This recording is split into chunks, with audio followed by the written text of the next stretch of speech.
Hello, welcome to the National Literacy Agency online storytelling program. Għidli Storja, tell me a story.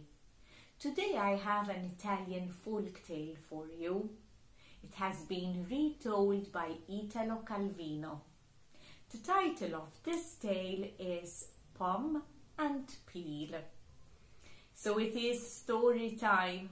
You look and you listen. Well done. Once upon a time there was a noble couple. They had been married for a very long time, but they had no children. They longed for a son. One day the Lord had to travel, so he was abroad, and there he met a wizard. "Ah, a wizard," he said. "Well, if a wizard can't help us, I don't know who can." And he walked up to the wizard and bowed to him. "Mr. Wizard," he said, "my wife and I have been married for a long time, and we long for a son. Can you help us?" And the wizard nodded, and out of his pocket he took out an apple. He said, "Take this apple to your wife. She will eat the apple, and 9 months later she will give birth to a beautiful son." The Lord was overjoyed, and just as overjoyed was his wife when he gave her the wonderful news. The Lord's wife called for the servant, and she asked her to peel the apple for her, and she did. And the wife ate the apple. It was a delicious, crunchy, juicy apple. But the servant maid didn't throw away the peel. She decided to eat it herself. It was just as good. It was just as crunchy. It was just as sweet. 9 months later, the lady gave birth to a beautiful son with a healthy white skin, just like the pulp of an apple. And the servant maid also gave birth to a son, and his skin was also healthy and rosy cheeks. It was just like the peel of an apple. And so they called the boys Pome and Peel. The king loved the boys equally. The schooling was the same for both. He loved them so much, and they grew up loving each other. They grew up like brothers. Time passed, and they heard that the wizard had a beautiful daughter. She was kept in the castle. She never went out. She never looked out through any window. She never went abroad. They were very curious. So they had this bronze horse, a bronze horse on wheels. It was so big they could go inside the horse, and they could maneuver the horse from inside and go anywhere they liked. So they decided to go to the wizard. At least they could take the bronze horse to the castle. And Pome had a trumpet and Peel had a violin, and they made such beautiful music between themselves. And there they were, just in front of the castle. And they played the music. And the wizard looked out of the window. Ah, look what a beautiful bronze horse. And the music coming out of the horse. This is all so entertaining. Open the gates! Open the gates! He ordered. Let the bronze horse in. My daughter would love to listen to this wonderful music. And actually she did. She listened and she smiled. She listened and listened, and she enjoyed it so much. And when the wizard moved away, the boys came out of the horse. "Who are you? Who are you?" cried the girl. "Please," said Pome, "do not be afraid.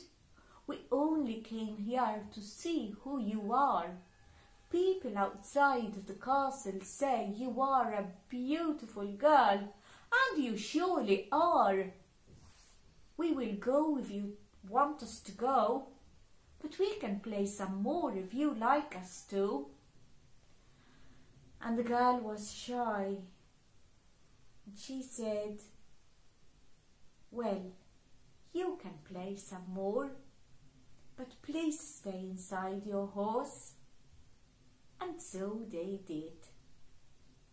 They played, they went back home, and the next day they always returned. But one day, as they were going back home, the girl cried, and she said, "No, no, don't go. Please stay. Come out of your horse. Let me see you. Play to me while I can see you. I don't want you to go." And Pome said, "If you like to come with us, I will marry you. I am old enough to marry. Would you like that?" And the girl did like that. And yes, without a second thought, she just went inside the horse with the two boys, and they left the castle. The wizard came back, and he looked for his daughter. He called his daughter, but there was no daughter. "Gods! Gods! Where is my daughter?" And the gods looked for his daughter. They looked all over, up in the castle, down in the cellars. No, his daughter was gone, and the wizard knew that he was tricked, and his daughter left inside the bronze horse. He was angry. He opened the window and he shouted 3 curses. "Ah," he shouted, "3 horses you will meet, a white one, a red one, and a black one. You will ride the white horse, and that will be your ruin. And if you do not ride any horse, you will meet 3 dogs. I know how much you love dogs. And as soon as you will pick up the black dog, because that is your favorite dog, the black one, that will be your ruin. And if you do not pick up the black dog, then a snake will slither in your bed. He will bite you, and that will be your ruin." 3 fairies happened to listen to the 3 curses, and they were so sad. In the meantime, Pome and Peel, they went to this inn where they could eat and drink and rest. But Peel never slept.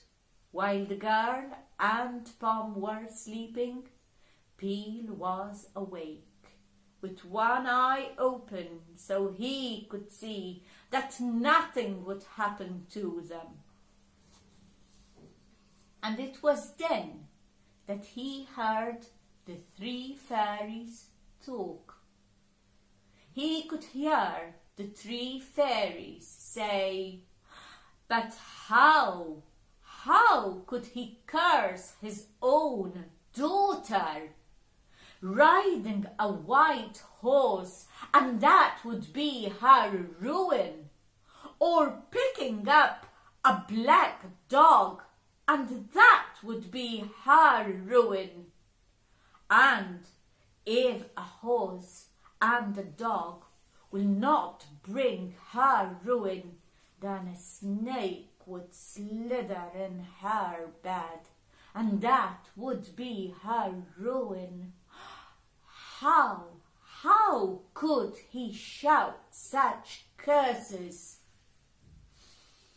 "The thing is," said one fairy, "that if there should be somebody who is courageous enough and behead the horse, or behead the dog, or behead the snake, he cannot explain the why he did that, because he will turn into stone."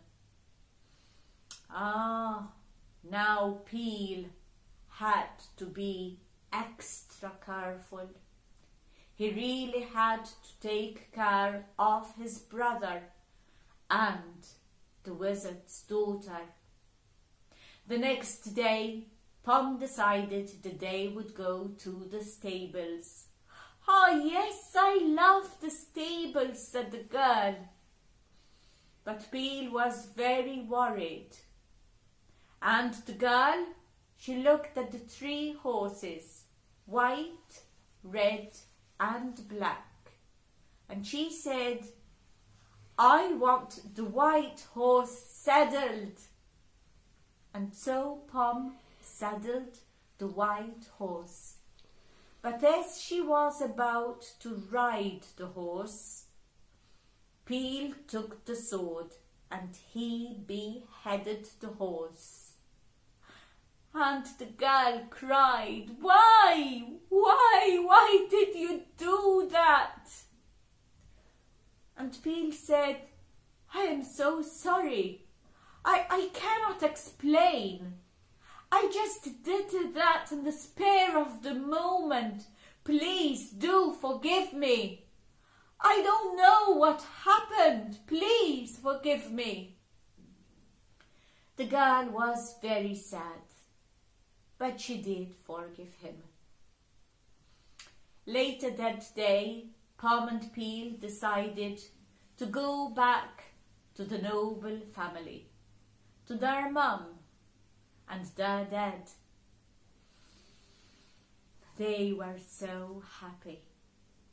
Their father heard them coming, and there were 3 dogs, 3 little puppies, so cute. One was white, one was red, and one was black. And the little puppies ran to greet the boys and the girl. Well, the girl was already running to pick up the black dog. But Peel was faster than she was, and he took the sword and he beheaded the black dog. And she cried again, Why did you do that? This is the second time. This is the second time. How can I forgive you? Well, his parents just couldn't understand his doing. And yes, the Lord asked, but why, Peel? Why did you do that? And he said, Dad, I cannot tell you, but please trust me, it has been for the best. And so the Lord and his wife, they begged the girl to forgive him once again. And so she did. And Pome and the wizard's daughter, they married. What a banquet! Music, food, people. It was all so wonderful. But Peel was still thinking of the snake. He had to keep an eye on his brother and his wife. And people did notice that he was too quiet. They asked, "Peel, why are you so quiet? You're not talking, you're not dancing. Aren't you happy for your brother?" "But yes, of course I am. But I am too tired. Please do excuse me, but I need to rest." And he went up to the bedrooms, but he did not go in his bedroom. He went in his brother's bedroom, and there he hid under the bed, the sword kept beside him. And when the banquet was finished, his brother and his wife were in the bedroom. They were exhausted. It was a long day, and they slept. And as they were sleeping, the window pane broke, and in slithered a snake, and he slithered onto the bed. And Peel, he got out from under the bed, and with his sword he beheaded the snake. Only the snake vanished. There was no proof that there was a snake in the room. And the girl woke up. "No, no, not you again! Look, Pome! Murder, murder! He's going to murder us! He has a sword!" But Peel couldn't explain, because he would turn into stone.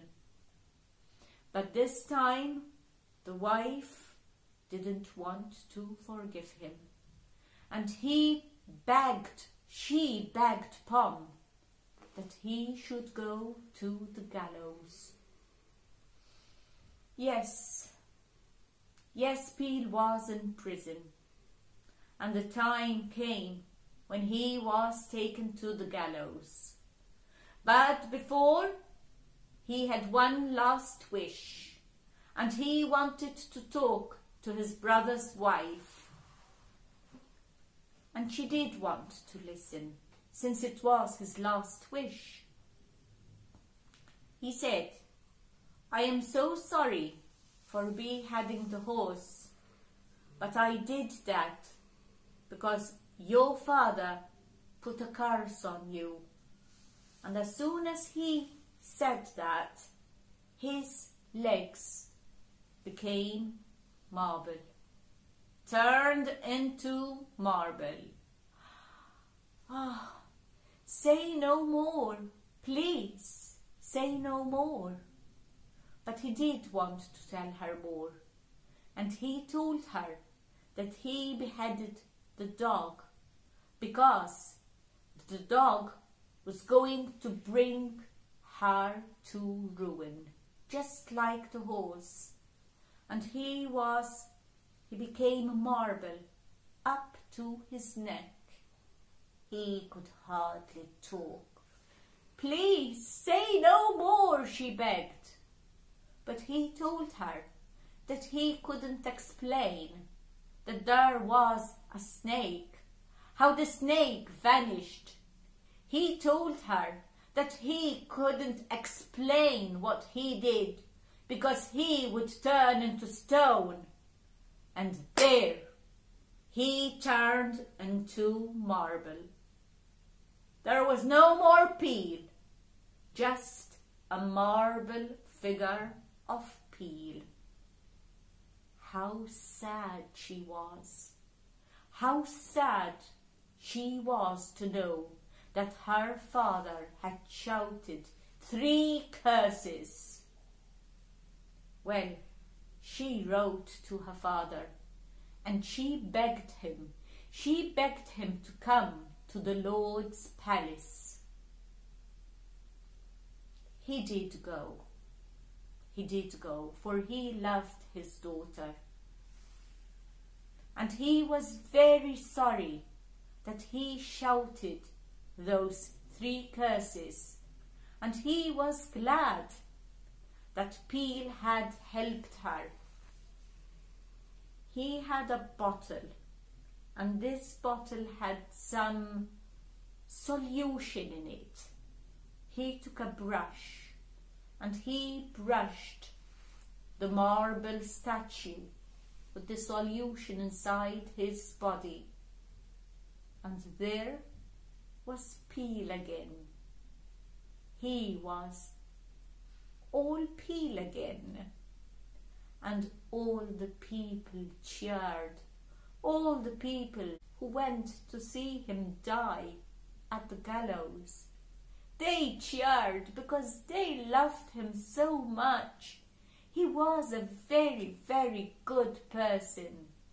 Long live Peel! Long live Peel! They all cheered and shouted. And that is the end of our Italian folk tale. I do hope that you have enjoyed it. Until we meet again, that is all for now. So bye-bye, children.